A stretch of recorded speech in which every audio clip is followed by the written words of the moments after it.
Hi, I'm Captain Hunsel, PIO for St. Charles City Fire Department. We are here today at Station Number 2. This is located on South Main Street, just behind the streets of St. Charles. We're going to do a quick tour of the station today so that you can see some of the structural issues that we're having within the station. Station 2 does house approximately 5 to 6 personnel on any given day. We have an aerial apparatus that runs out of this station as well as an ambulance. So the crew quarters behind me can get very full. If you want to follow me, we'll go inside and we'll take a look around. We're here inside Station 2 in the kitchen area where crews spend a vast majority of their day. This station is over 20 years old, and as you can see behind me, we've had very few cosmetic updates in those 20 years. And while those things can be problematic, the biggest issues that we face in this location are absolutely plumbing and electrical problems. For the last 2.5 years or so, we've had some really significant plumbing issues that have caused massive flooding to the first level of Station 2. We're missing large amounts of the kitchen floor. There are also large amounts of the ceiling tiles that are missing due to the frequent flooding, and we've had to replace quite a bit of drywall on this first floor. The most recent flooding that we had was actually on Christmas Day. So while our crews were here for the holiday, providing care and support to citizens of St. Charles, we had to call in ServPro because of such a massive plumbing leak here in the kitchen. We've also had such a large amount of standing water on the floor here that we've had to remove a lot of molding, and we've also had to remove some drywall and patch some drywall as well. And we also have a pretty significant mold issue that we've run into as well, having to remove quite a bit of drywall and patching over that. As we travel upstairs, we're going to see one of the largest areas of flooding, which is the female bathroom. Because of the flooding issues that we've had for the past year or so, the female bathroom has been out of service, which means anytime we have male and female crews, they have to alternate using a single bathroom upstairs. And as you can imagine, coming back from a fire or running a COVID patient, that certainly presents a very significant set of challenges.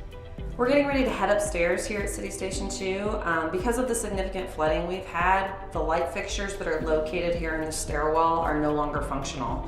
So in the middle of the night when crews respond to calls and they have to come down these stairs to get to the trucks, it is very dark. You can also see that we're missing stair treads. That's again because of the flooding issues that we've had, and we've got some pretty significant issues with the drywall in this area of the station as well. Because crews sleep up above the engine bay floor, we are at risk for exposure to carcinogens when we're in quarters. So part of what the bond issue would do is allow us to put in certain ventilation systems that would help rid the crew quarters of those carcinogens, making it safer for your firefighter paramedics to live and work in these city buildings. We are upstairs at Station 2 in the bunk hall. This is where crews sleep at night. As we mentioned before, we do have male and female firefighters that work out of this engine house. And as you can see behind me, it's an open bunk hall concept. So we are all sleeping in the same bedroom together.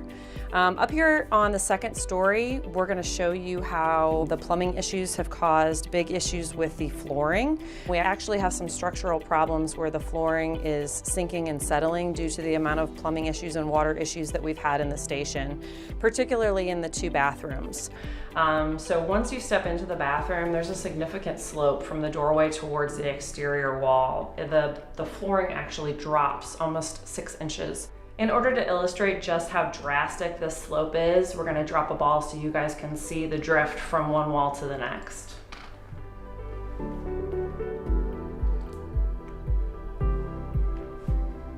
We're down in the basement, which has seen some of the most significant flooding in the station. As you can see, we're still missing several sections of drywall, but what we really want to highlight is because of the settling of this structure, there's had to be extra support added to the flooring system. So the floor that's underneath us on the first floor has had to have some additional support added in order to keep the building structurally sound. Thank you guys so much for coming along on a quick tour of City Station 2. This is one of the stations that would be impacted by the bond issue that is being introduced on the ballot, Prop R. One thing that we would consider doing with Station 2 is actually relocating from this current location. Because so much of our still alarm area here at Station 2 encompasses the Missouri River, we actually can't reach as many citizens as we would potentially be able to if we were located a little further west. So for those of you citizens living on the south side of Highway 70, by relocating Station 2 closer to 94, we can actually provide much better coverage and be to the vast majority of our citizens within 3 to 5 minutes, which is always our goal in the emergency services. So again, Prop R would potentially benefit the fire department by allowing us to remodel and relocate stations, including station number 2 behind me.